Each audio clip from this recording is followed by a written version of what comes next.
Hello, hello, hello. Beautiful day, beautiful souls. I'm grateful to be with you. So, my name is Ashley Miers. I am a coach. I help women transform depression and self-doubt into self-mastery and success. It is my humble honor and privilege to get to support women in this type of transformation and see them go from despair to living a life of their dreams. We are starting something new where I'm going to be doing a live Q&A once per month, and this is the first iteration of that. So thank you for being with me. And what we're going to be doing here is answering community questions. So anything you want to know in regards to my coaching philosophy, my practices, or just in general about me and the work that I do, my recommendations, how I help people, you are welcome to drop that in the chat, in the comments. We will take note of it and I will answer questions next time around that pop up in the chat today. So please feel free to drop your questions in the comments as we go along. In addition to that, I've got a list of questions here that already came in over the past month that I'm going to be answering today, and I'm going to get to those in just a minute here, so stick with me. But first, I just want to give a couple of plugs, and I'll do this again toward the end, just in case somebody jumps on midway through and they would like to know this information. So first off, if you are interested in my coaching and learning more about it, you can go to ashleymiershealth.com, ASHLEYMIERS, health, HEALTH.com.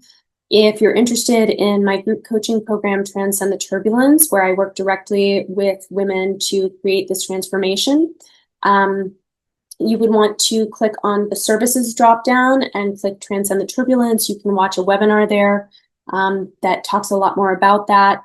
And if you're interested in potentially working with me, you are always welcome to book a free call with my team, and we will talk with you about your specific situation. And we will get you some actionable stuff just on that call alone and talk about whether you're a good fit to work with us and what that would look like if we wanted to explore it. So there's no pressure or anything there. It's just always on offer for you that you can book a free call with us and talk about whether or not we can help you, which I'm pretty confident we can. All right, so there's all of that, a couple more items, just housekeeping here. You can check out my cooking show, dancinginthekitchen.tv. And this is a show where we combine nutrition and neuroscience in order to optimize brain health and function and mood and well-being overall. We elevate your mood through music and food. And I will have a podcast that is going to start, we're going to start bringing that out in September. So stay tuned for more information about that.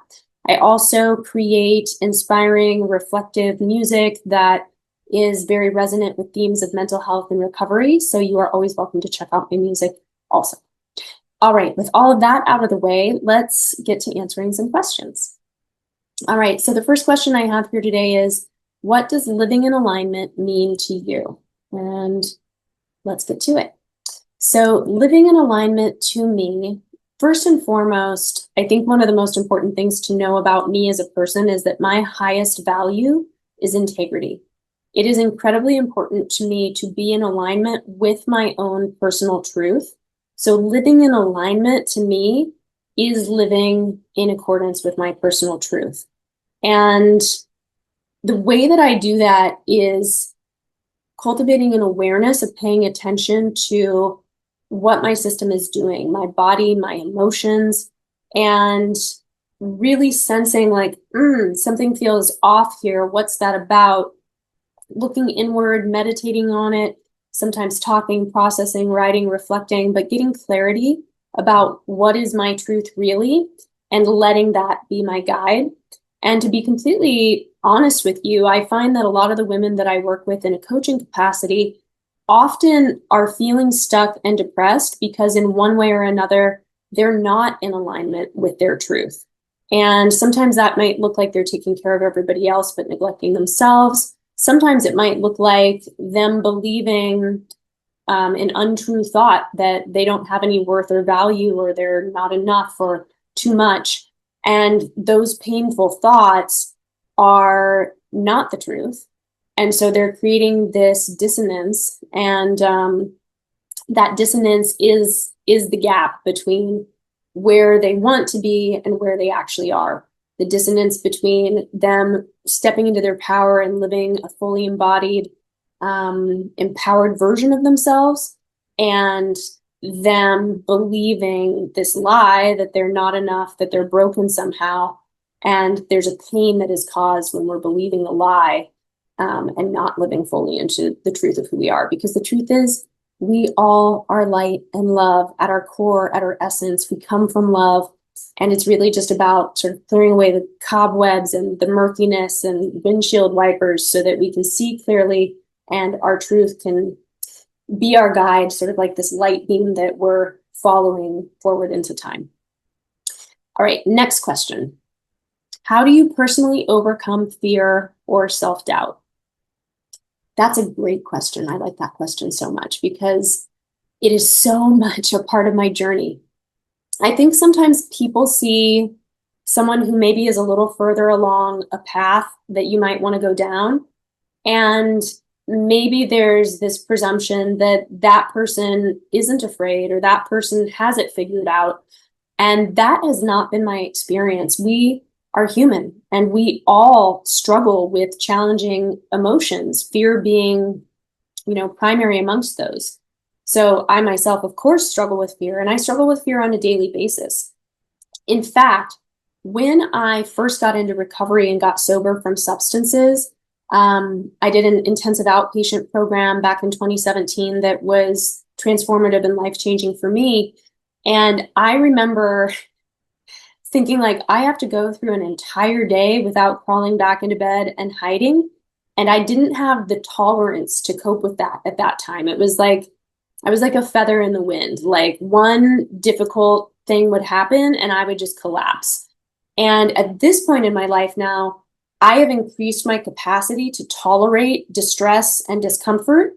And discomfort is not necessarily bad, right? Like, whenever you're at the edge of your comfort zone and you're growing, you're going to be experiencing discomfort because there's the unknown and the unfamiliar. And so a lot of my recovery has been about getting comfortable with the uncomfortable. And so the way that I overcome fear or self-doubt really is to face it. And a lot of my recovery was predicated upon me becoming willing to face the fear instead of trying to run from it. There's acronyms that people throw around for fear of false evidence appearing real, and or F everything and run.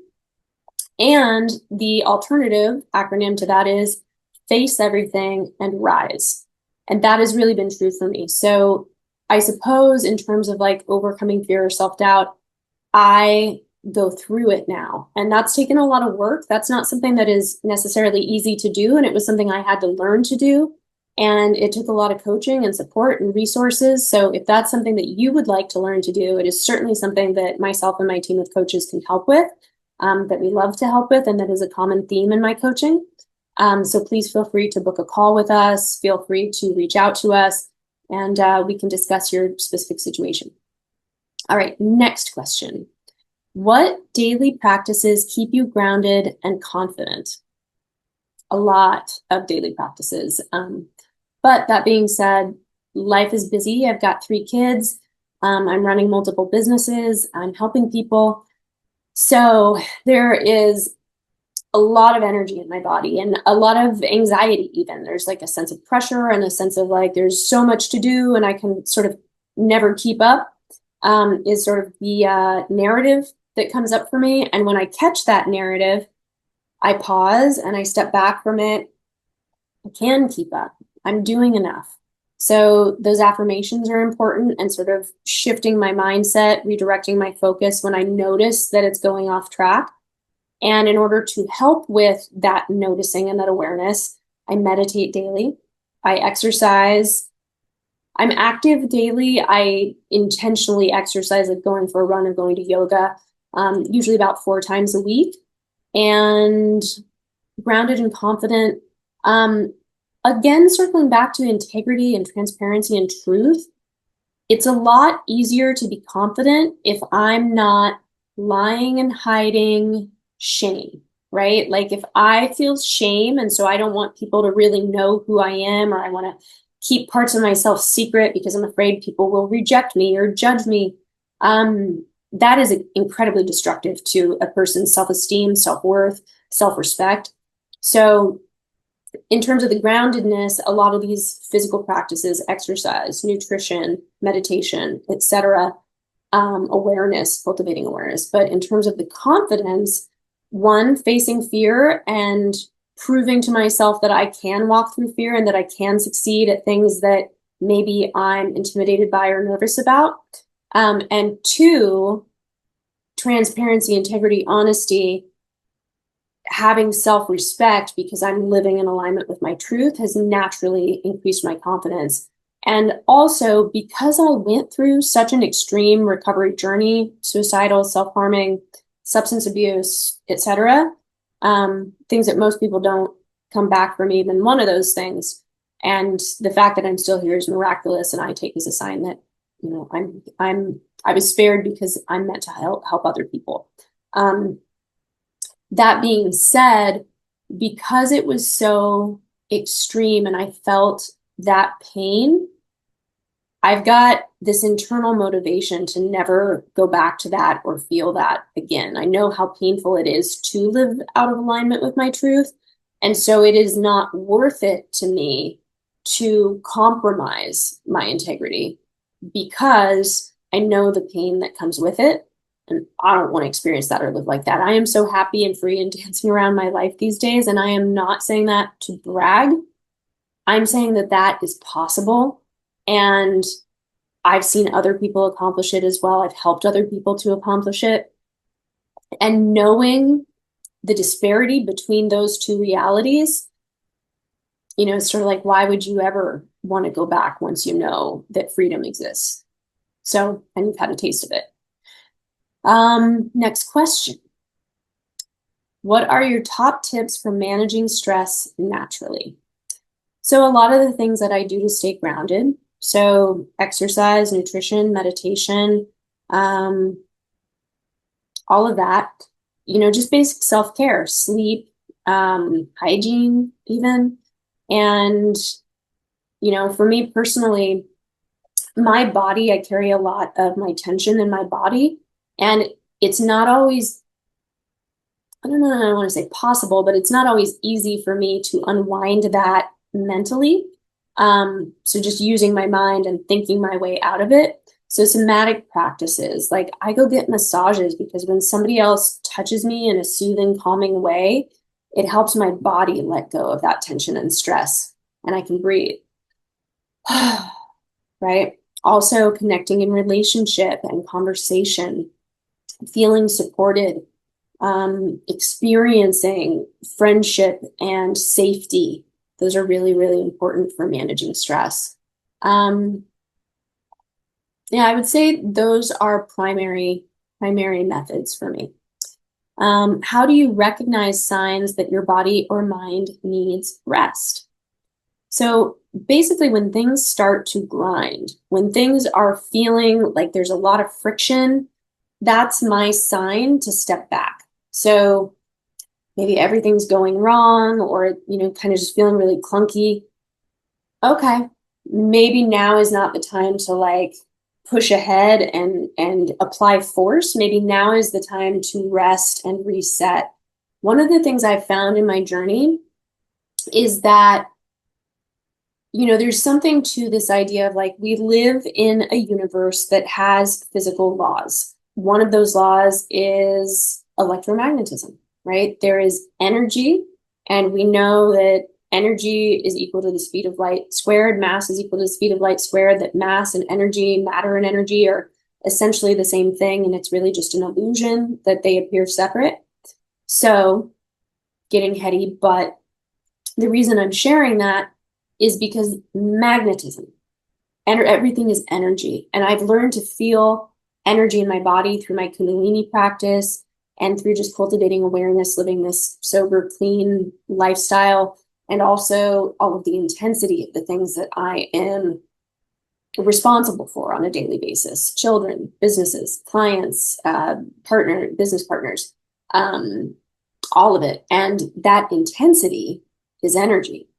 So in order to manage that, this concept of magnetism is really important. I found that the more that I relax and allow myself to receive, so there's a book out there I have not read yet, but want to, called Power versus Force.